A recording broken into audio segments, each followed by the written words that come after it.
అక్షరం హెచ్టీవీకి స్వాగతం.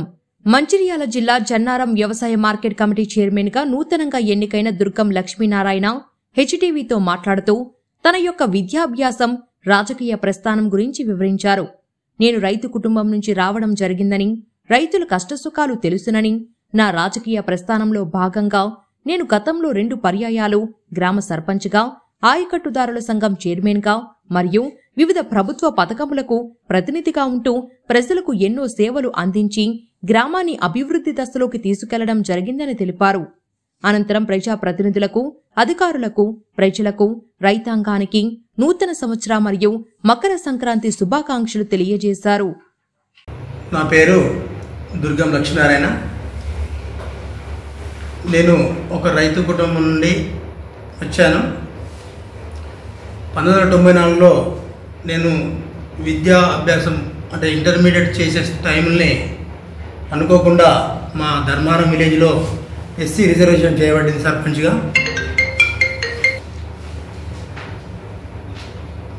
2001 వరకు ధర్మారం సర్పంచ్గా కొనసాగి తదుపరి ఎలక్షన్లో మా అత్తగారు ఊరైనటువంటి బాదంపల్లిలో మా మిస్సెస్ను ఎంపీటీసీగా కాంగ్రెస్ పార్టీ తరఫున నేను ఫస్ట్ 94లో జాయిన్ అవ్వడం కూడా కాంగ్రెస్ పార్టీ ద్వారా జాయిన్ అయ్యాను.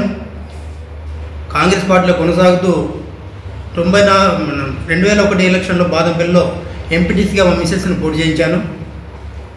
కానీ ఓటమి పాలైంది. తదుపరి ఎలక్షన్లలో సర్పంచ్గా గెలవడం జరిగింది.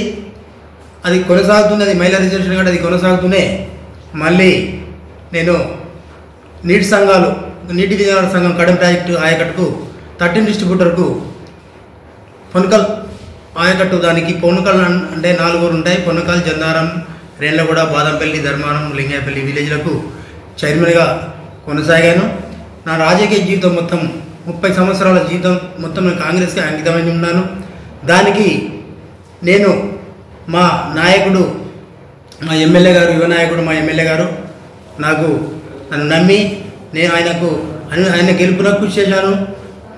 నా మీద నమ్మకం ఉంచి నన్ను ఈ జన్నారం వ్యవసాయ మార్కెట్ కమిటీ చైర్మన్గా నియమించాడు. ఆయనకు నేను ఎప్పుడు కృతజ్ఞతగా ఉంటాను.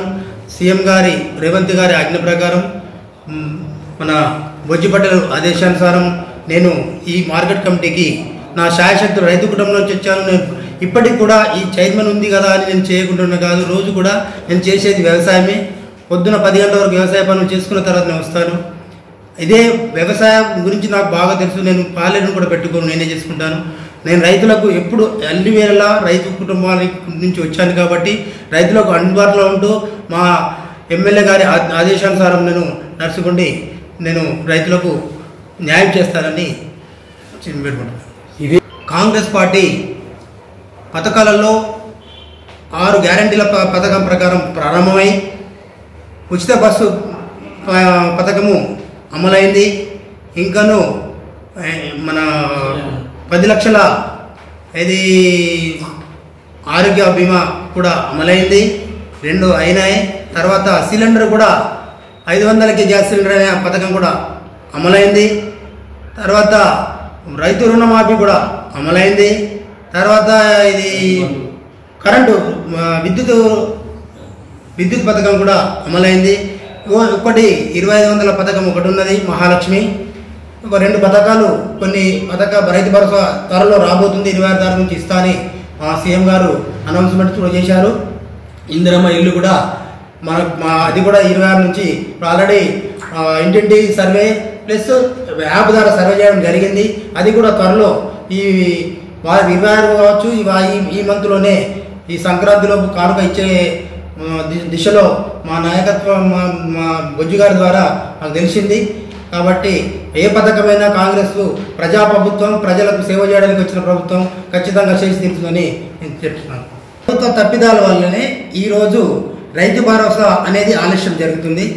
గత ప్రభుత్వము 100 ఎకరాలకు 1000 ఎకరాలకు కాస్తు లేని ఎకరాలకు కూడా రైతు బంధు అనేది ప్రకటించి ఇప్పుడు రైతు భరోసా రాకపోవడానికి కారణం కూడా కొంతమందికి రేషన్ కార్డు లేవు. ఇప్పుడు మా ప్రభుత్వం రేషన్ కార్డు ఇవ్వడానికి సిద్ధంగా అయింది. గత ప్రభుత్వం ఇప్పుడు ఒక కుటుంబంలో 4 ఉంటే నలుగురికి రుణమాఫీ కావాలంటే కాదు కదా. అందుకని మా ప్రభుత్వం ఇప్పుడు రేషన్ కార్డులో చేసేసి ఒక లిమిటెన్స్ పెట్టడానికి మా రేవంత్ గారు, మా సీఎం గారు దాని ప్రతిపాదన పెట్టారు. అది అవుతున్నది. ఖచ్చితంగా గత ప్రభుత్వం చేసిన తప్పిదాల వల్లనే మేము ఇవ్వలేకపోయాం. ఇప్పుడు ఇవ్వడానికి మా ప్రభుత్వం సిద్ధంగా ఉంది.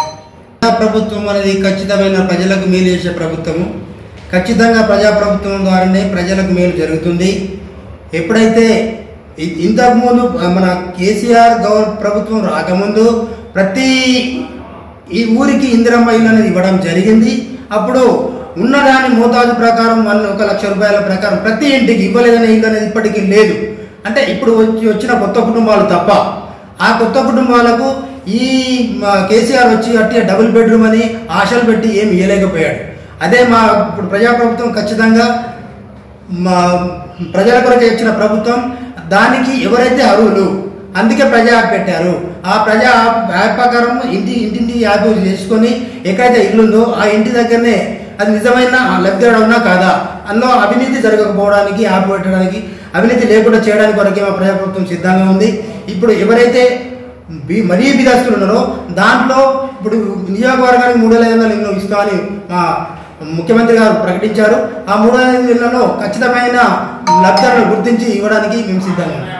రైతు కుటుంబం నుంచి వచ్చిన వ్యక్తిని, రైతుల కొరకు నన్ను ఈరోజు వ్యవసాయం అంటేనే రైతు, వ్యవసాయ మార్కెట్ కమిటీ చైర్మన్గా నన్ను ఎన్నుకున్నారు, నియమించిన ప్రభుత్వం ద్వారా నియమించబడింది. కాబట్టి నేను రైతుల కొరకు ఖచ్చితంగా ఇక్కడ కూడా మార్కెటింగ్ సౌకర్యం లేని కాడ కూడా మార్కెటింగ్ కల్పిస్తూ, ఇప్పుడు ధర్మారం విలేజ్లో మార్కెట్ లేదు, కొన్ని జాగాల మార్కెట్ అని కాడ ఖచ్చితంగా మార్కెట్ వ్యవస్థ ద్వారా కొనుగోలు కేంద్రాలు ఏర్పాటు చేయడానికి నేను సిద్ధంగా ఉన్నాను. నన్ను వ్యవసాయ మార్కెట్ కమిటీగా నేను నియమితులైన తర్వాత నూతన సంవత్సరం వచ్చింది. అలాగే వచ్చేది మకర సంక్రాంతి పండుగ ఉంది. అధికారులకు, మా ఎమ్మెల్యే గారికి, మా ముఖ్యమంత్రి వర్యులకు, ఉప ముఖ్యమంత్రి వర్యులకు, నా యొక్క బాడీ మెంబర్లకు, డైరెక్టర్లకు, వైస్ చైర్మన్కు, ప్రతి ఒక్కరికి నా యొక్క నూతన సంవత్సరం మరియు సంక్రాంతి శుభాకాంక్షలు.